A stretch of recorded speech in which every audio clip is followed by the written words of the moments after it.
Hello, hello. October is here. October is, of course, by the judgment of many scientists, whom I shall not name, the best month. My favorite month. Due to some US tax law adventures, I realized the thing I've been working on probably shouldn't be worked on during the final quarter of this year. So, I also felt like I wanted to do something this month. A few years ago, I tried drawing a monster a day.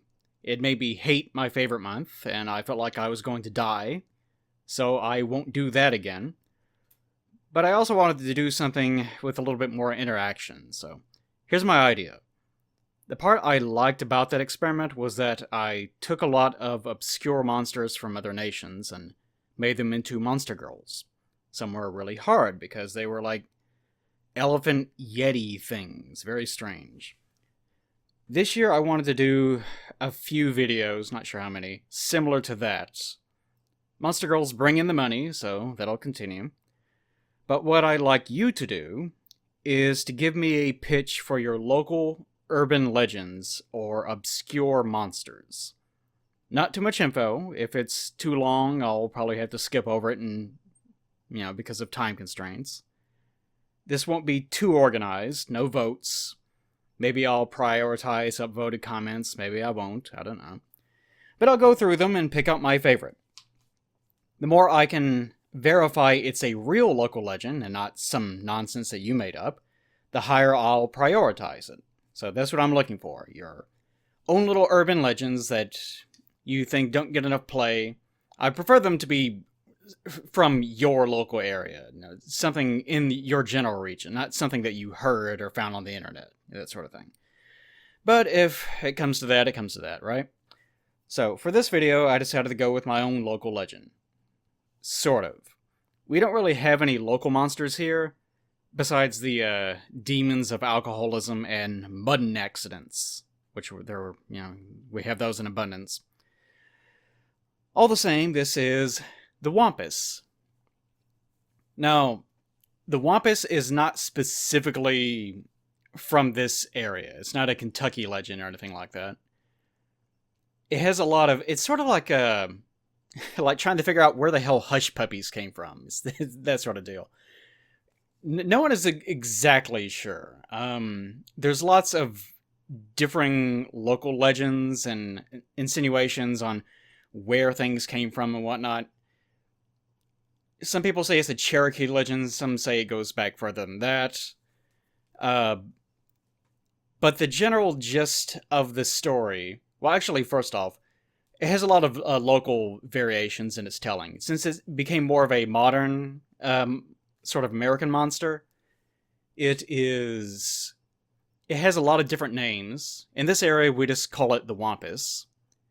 In some other parts of the country, it tends to have little terms in front of it. I forget what they are exactly. But it goes by various names, but it's just always the Wampus in some form or another.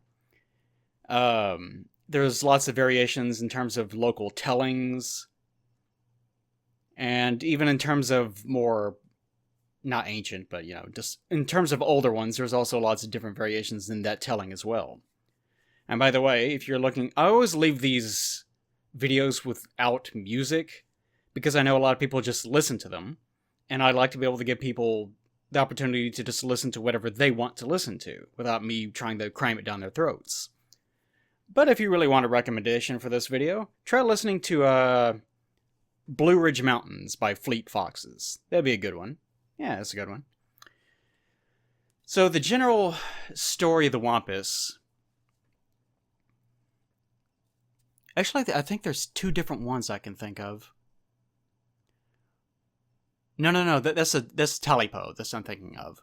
I was about to rehash the story of the Talipo, which is a very similar one in some ways. It's another cat-related one.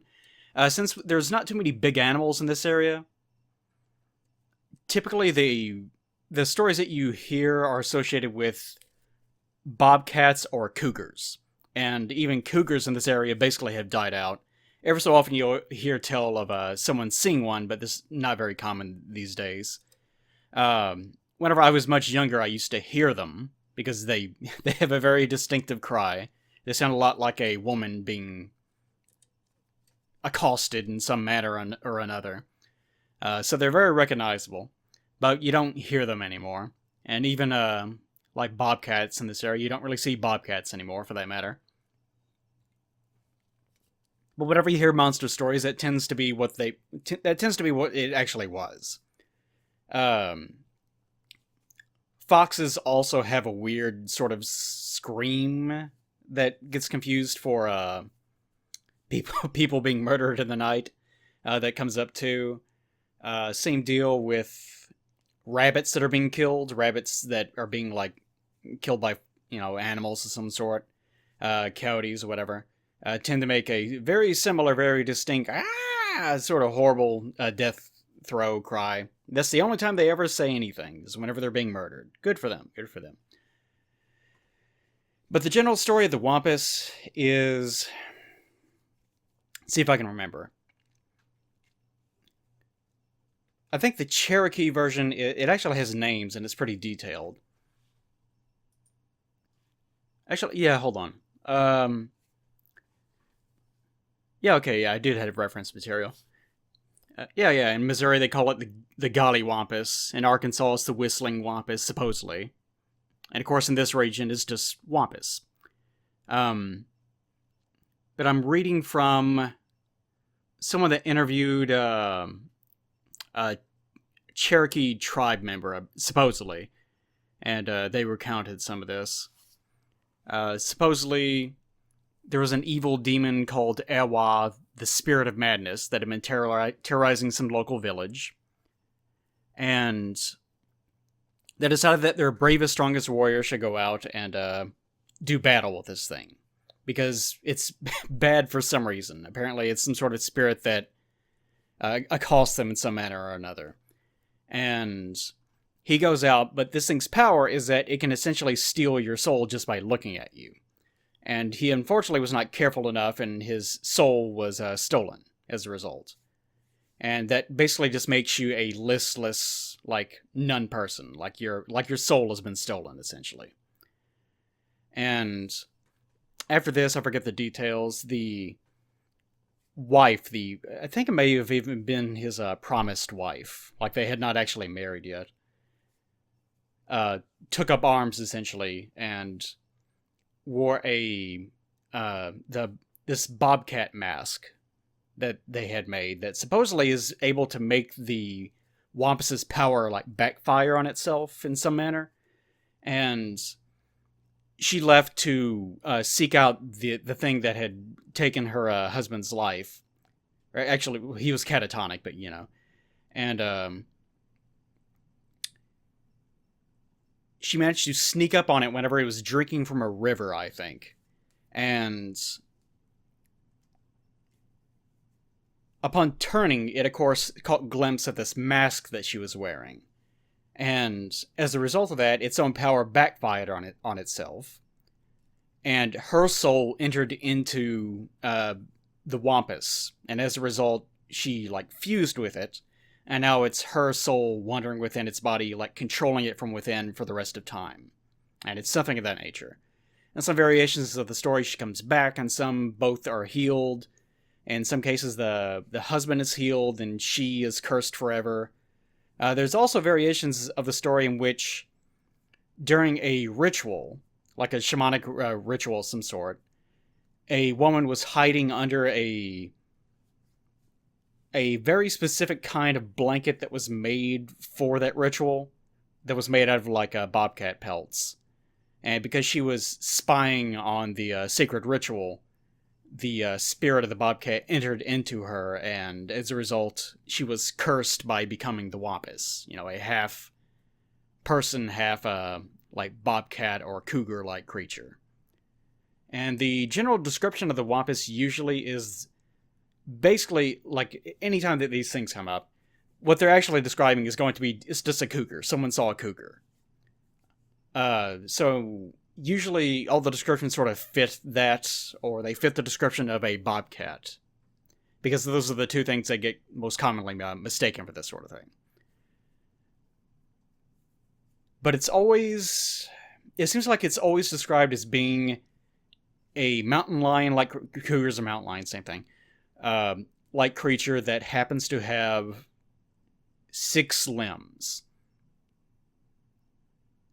And 2 are for fighting and 1 is for walking, potentially. So it's a creature that can stand on 2 legs and fight with 4 arms, or it can travel on 4 legs. And that's the idea of the Wampus. It's not a complicated monster. It's essentially just a cougar that has an extra set of legs, essentially. Of course, making the monster girl, I can take plenty of liberties with that, so my idea was, well, I'll go with the Cherokee version of the legend. And I didn't do... Usually whenever I do these sorts of things, I try to research as much as I possibly can. Because one of the things that kind of... I'm not like a big political activist or anything like this. You know, I... Like, oh, the poor trees are... You know, I'm not that kind of person. But one thing that always did sort of perturb me, I guess, for obvious reasons. It's going to sound kind of stupid. But I've always been really disconcerted by the fact that we know so little about actual Native American myths and legends and their history and all this other stuff. We know some things, but even like if you're a Native American and of any kind, for that matter, any local tribe, and you're listening to this, you know this way better than I do. But there's lots of frauds that claim to be experts on. My family was Native American. I have Native American blood in me, and maybe they have like one ancestor or no ancestors for that matter, and they just fraudulently claim to be experts, and they're not experts at all. That happens all the time. Whenever I was doing research on it was actually the Talipo for the Scary Lessons thing. By the way, that's still a thing. It's it's as complete as I can make it. It's just, this time and time. I don't know if I'll ever complete it. I agonize over it, but it's still there. But the Talipo character, whatever her name is, starts with a W. But whenever I was researching her, I kept coming up with this problem over and over and over again. Because I was looking up all the different... I was looking for a local tribe that was unique to the Appalachians, specifically. Because I was looking for a name. This was actually... Whenever I was looking for different names, I wanted something to be authentic. Like an actual authentic Native American name. Not just something that sounds neat or whatever. Just I wanted it to actually have pertinence. Because I'm just like that, and I start obsessing over details that a lot of people think would just be dumb. So during the research of this, I came up with all that problem over and over again. There's just no information. There's nothing. And what little there was often conflicting, or it was from some guy, and I would see his picture, and he's just some fat white guy. It's like, really? This guy? This is the expert?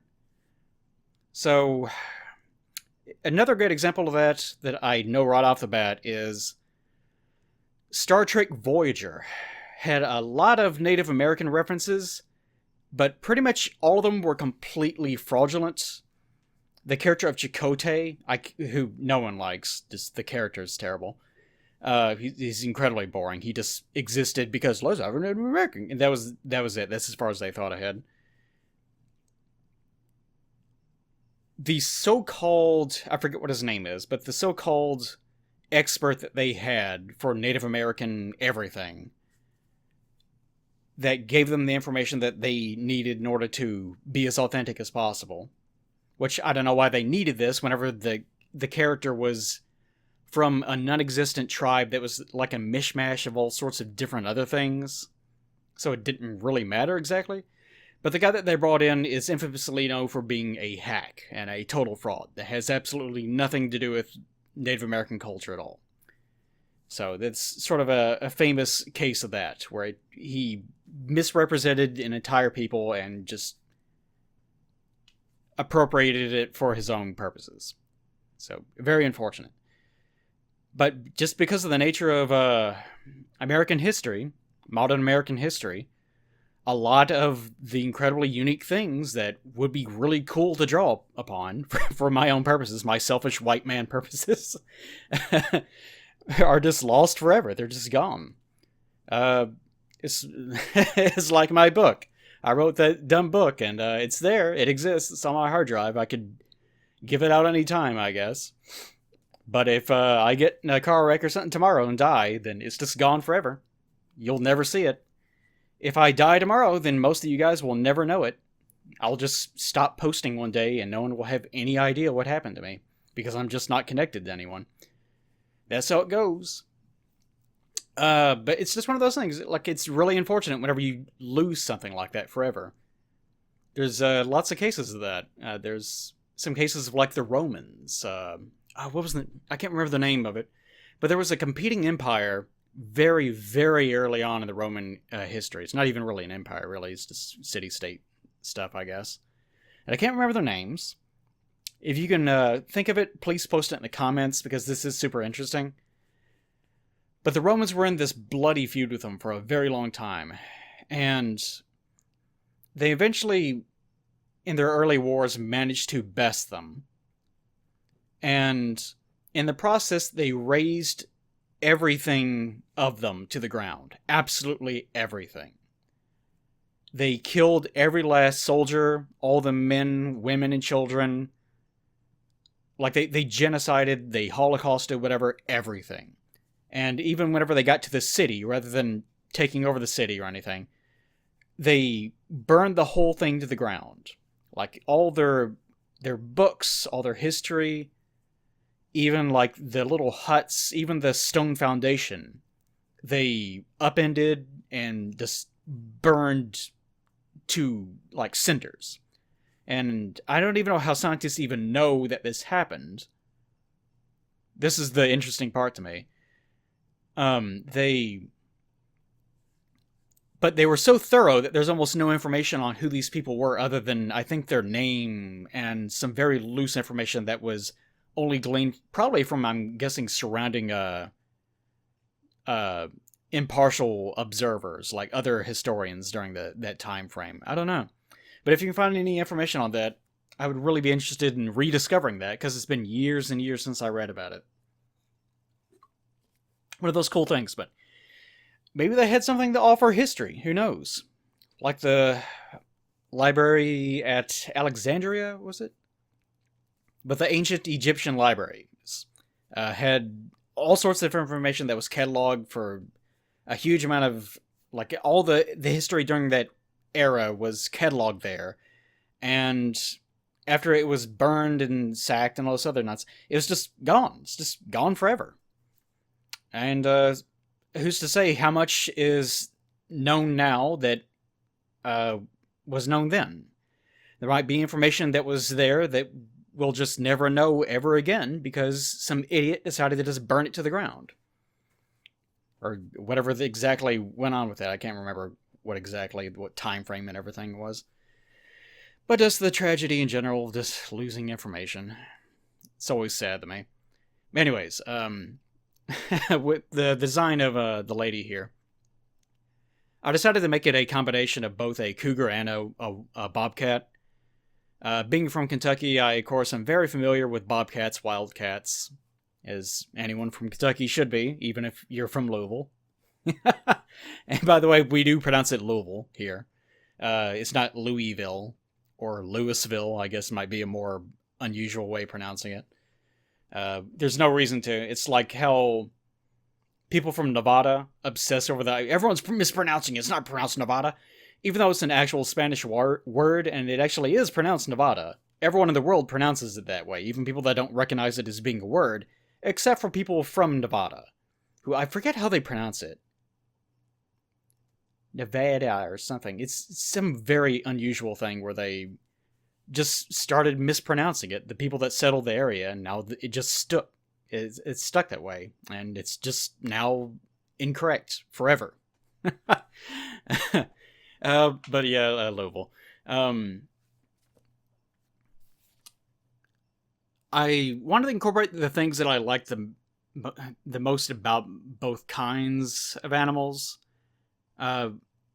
With cougars, always like the sort of white underbelly and the fact that they have these great big expressive green eyes. Cougars are really pretty animals. Bobcats, we do still technically have some bobcats around here. It's easier to spot we have actually, like, in this area that I live in, like just around the corner, if you drive a little bit down, just probably a quarter of a mile from here, you'll run into a big pack of turkeys ever so often. They're just running down the road. Can't get them out of the way. They just occupy the road, and this is theirs now. They can't be bothered to move out of the way. We have those, but bobcats, we do technically still have them, but bobcats, by their very nature, and cats for that matter in general, are very timid creatures that don't really like being around humans, especially. But they have a lot of problems with anxiety. I think famously the Kentucky Wildcats, they actually kept actual bobcats, mascots, uh, whenever they first took upon that name. And even though they have a fairly long life expectancy, the ones that they held in captive never lived very long. Because this was like back in the early 1900s. And of course, ethical treatment of animals just did not exist. So this kept the poor thing in cage all the time. So it's just constantly stressed out, had anxiety constantly, and they would all typically die within a few years. It's really awful. If you anytime that you interact with an animal, don't treat it like an object, like a pet or a toy or something like that. I always get irritated with how people treat animals, just because to most humans, animals are just like, oh, a thing that I can play with. This will amuse me briefly. It's like watching a chimp up in a treetop in one of these documentaries, just like flinging around some other animal that they found. Because it's fun! Fuck that animal. And then they'll there's actually been evidence of, what is it? I don't think it's chimps. But there's a specific kind of primate that actually keeps pets. And it's a really cute... It's a cute pet, too. I forget what it is. But they thought, it's interesting that they're actually keeping them as pets. Does this mean something relative to humans? But the follow-up to that investigation was that, no, actually, they just keep them for long enough to amuse them, and then after they're done being amused with the animal, then they'll just kill it and eat it. And it doesn't take very long at all, so that fell through. But that's where it reminds me of, whenever people are just very disrespectful about the way that they're interacting with wildlife, especially, but just even their own pets. Just flinging them around, and the pet is obviously, like cat videos especially, since internet and just cat videos are fucking everywhere. But there's so many times they're like, oh, look at my cute animal, and they're like holding it up and like wringing it around and flinging it, and the cat is obviously distressed because it's like looking nervously from side to side and going, ow, just freaking out because some giant is like manhandling it like a toy, and cats naturally have bad anxiety problems. So it's like in very bad shape as a result. But the human is completely oblivious because, oh, look at this toy! This is mine! Isn't he cute? Remind you of anyone? I get onto him about that all the time. Don't treat your poor animals like toys. Like, treat them... I'm not suggesting that you treat them like little people or anything, but, just have a modicum of respect. Like, have some empathy. Anyways. So, bobcats are very, very sensitive for that reason. So, that's the reason why you don't see them too much. If you ever do see them here, it's usually because they're running across the road, because you suddenly appearing while they were in the middle of walking across the open, and like an open area, freaks them out. And they get, like, terrified because they're out in the open and they heard something very loud. Like, this is something that I guess, especially to city people, doesn't make any sense. Like, out here, it's very quiet. If you let it be. Like, if you just go outside in the middle of nowhere, it is just dead fucking silent. And to any animal that's not a human, that's naturally what they hear all the time. Just nothing. And they rely on that in order to survive, because if they hear the loose rustling of leaves or something, then they know, oh, I might die, like, within seconds, and that freaks them out naturally. So especially being something that's like a bobcat and just naturally being confined to an area where there's this noise constantly, then it freaks them out and it gives them really bad anxiety because they're just not programmed to handle it. And I've often referred to myself as being like a bobcat for that reason, because I can't really deal with being around other humans most of the time, because I'm naturally a pretty quiet person. I like things being quiet. Even my videos, for the most part, are quiet. And whenever other people are around, they're slamming doors and screaming and talking their loudest possible voice and blaring music or television as loud as they possibly can. I just cannot deal with it. It doesn't cause me like animal levels of anxiety or anything, but it's more of a fuck you, shut the hell up, you loudmouth sort of anxiety, I guess. So I'm sort of naturally that way too. So I guess that's part of the reason why I've always remembered the Wampus, because I've always empathized with cats, especially whenever I was a kid. Of course, I lived out in the middle of nowhere and just no friends, etc., so forth. Blah blah blah blah blah. But we did have shit tons of cats. So as a result, I tended to associate more strongly with animals than I did with people. And part of that was just having all those cats and learning to empathize with them and understanding them and thinking.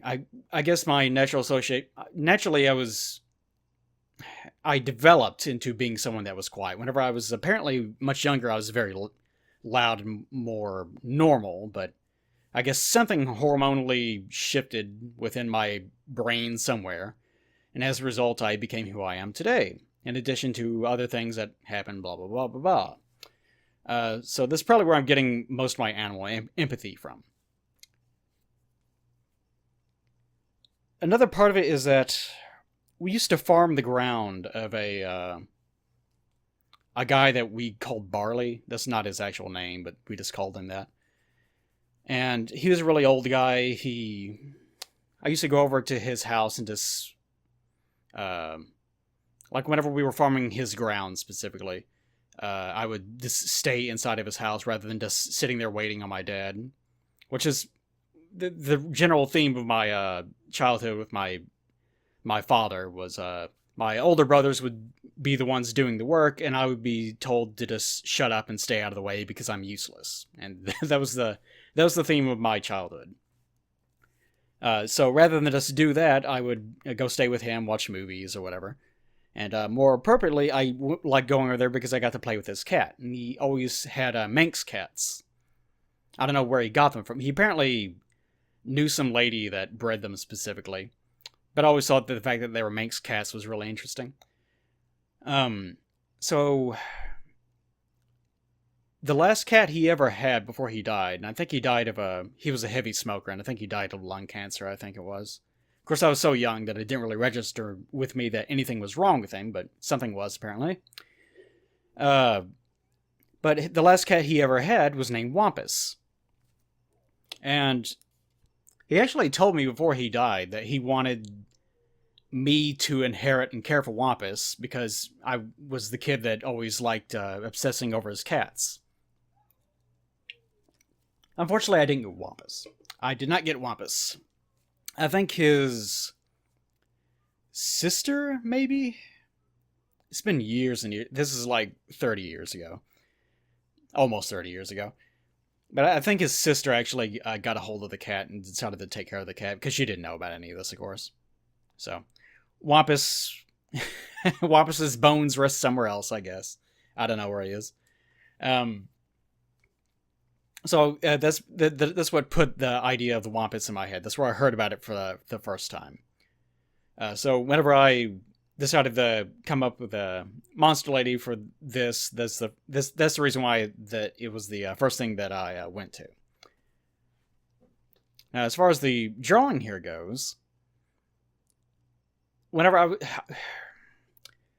I sort of plan on I thought I can probably get 4 or 5 of these done in 1 month. And then I thought, I say that, but I'm probably going to go insane trying to do that. Because I wanted to get this one done as fast as I could, because I wanted to get it done before the start of the month. And I'm also trying to finish up Final Fantasy XIV on stream, which I've been trying to stream the entire game, aside from Realm Reborn, of course. So it's been slow going, and I've been trying to power through that for 3 months, and I got a 3-month subscription to 14, and it's going to run out this week. So I'm just trying to push for a lot of things all at once. But I wanted this to be on October 1st because this is the only video that will not be based on user feedback or anything that's, user comment related. So I wanted this to occur on the very first. That's the reason why I was rushing this. So I don't know how many of these I will actually be able to do. I might go crazy before I even do the first one. Who knows? But I got done with the color and I thought, you know what? I should probably just stop here and have this be the standard. Because if I do a big elaborate background, then it's going to be overly complicated. And I will want to just die by the end of this. Because even this, like, I worked way too fast on this one. And it can show. But I worked way too fast on this, and even it took, I think, 7 hours, total. I tried to do it all in one day, and as a result of that, I had to do a lot of accommodations. I am a line artist. I don't do color particularly well. It's fine. I've gotten slightly better over time. But I'm only slightly better whenever I take my time with it. I've noticed this especially when I stream or do these art videos. The stuff that I always do that is not being recorded is always way better. And that's not like me flaking on it or anything. Like, really, because of the fact that I'm able to step away from the computer whenever I want to. And I can just stop working that day if I want to and do something else. And then pick it up like a couple days from then or something. Whenever I have more free time. Because I'm able to do that, then the result is always much better. But whenever I record things, I'm constantly worried about, well, I need to I'll have the instinct to stop and get up and just walk around for a while, take a break. But I know, well, if I do that, then there's going to be a very long stretch of time in the footage in which nothing's happening, so I can't do that. Or if I'm on stream, I need to keep engagement up, so I can't just walk away from the computer for 30 minutes. I've got to, make food and then run back and try to make sure that I'm consistently working, which I probably don't need to do that, but I'm just kind of that way. So as a result, the quality of the work goes down. And the same case with this. This turned out fine, I guess. But it could have turned out a lot better. But the accommodation that I had to make here was, I decided, you know what? I'm not going to do any line work whatsoever for the background. I'll do a draft, and I'll just leave the draft there. But I'll try to do something that's sort of painterly, and just sketch out some colors and not really define anything. That did not work. I'm not a painter by any stretch of the imagination. I cannot paint. If it's not contained within a line container, then it looks like garbage if I'm the one doing it. So, as a result, my background ends up looking like crap, as far as I'm concerned. So, whenever I was in the process of drawing this, I got to the part where you could see me finish the color before I started on the background. And I thought, you know what? I could just leave this here. I could leave this here and just have the primary there. But then I thought, well, I've already set this to 1920 desktop resolution. So it's going to be weird if I just leave it here with this big empty vacuum of nothing. Especially this pose that's meant to be interacting with the background. It won't make any sense. So I decided, well, this is especially just going to be the first video. So I may as well just go through with the whole thing and just do it this way. So that's what I decided to go with. And I guess I still would do it that way, just it's unfortunate that it turned out the way that it did. Which I'm sure oh, it looks fine.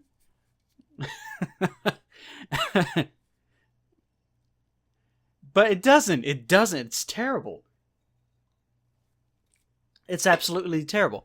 I'm very demanding of myself, especially I probably wouldn't be as demanding if not for the fact that I still don't think I'm very good at anything. I'm fairly decent at several things, but I'm not like exceptional at anything. I never have been. I'm sort of I don't know, a jack of all trades, except except my trades suck. It's like if I owned 15 businesses, but all of them were like, I'll sell you a rock for $30. You would say, you're terrible at this. You're a bad businessman. And like, I am. But I do a lot of business. And some people actually buy it. That's what I feel like sometimes. You guys know what imposter syndrome is, right? I don't think I have anything like that. Because I'm really not that successful in the first place. I don't really make much money. Most of the people listening to this probably make way more money than I do. You guys are the only reason why I'm able to keep myself alive. But, and I've always been really, really hard on myself about various things. I always feel like I'm not doing anywhere near enough. Like I keep having this happen. This always happens with me.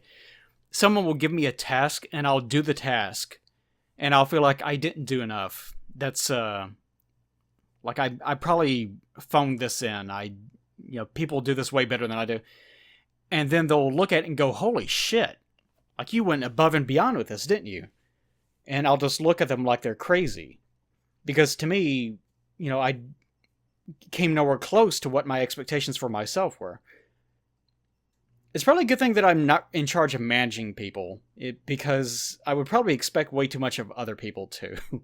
I don't know what to make of that. I just don't know. But the end result of this, I guess, is fine by most standards. Just, it's not even as though I have higher standards for myself or anything. It's just, I don't know, I feel like, it's sort of like the lamenting over the loss of Native American lore again.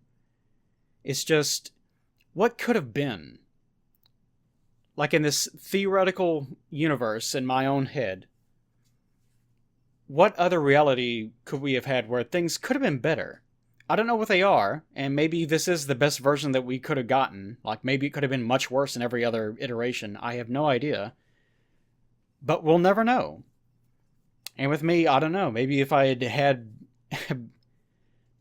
had real training from a quote-unquote real artist, I would be able to make things faster. And I would be able to make things a little bit better looking. Or maybe this is the best iteration. I have no idea. I really don't know. But I guess the important thing is not the fact that it's better or worse or anything like. It's the fact that I'm the one making it, really, is what's actually important. It's one of those things where it's one of these adult problems where adult problems are a lot like knowing this is true. I know this is true. Logically, I know this is true.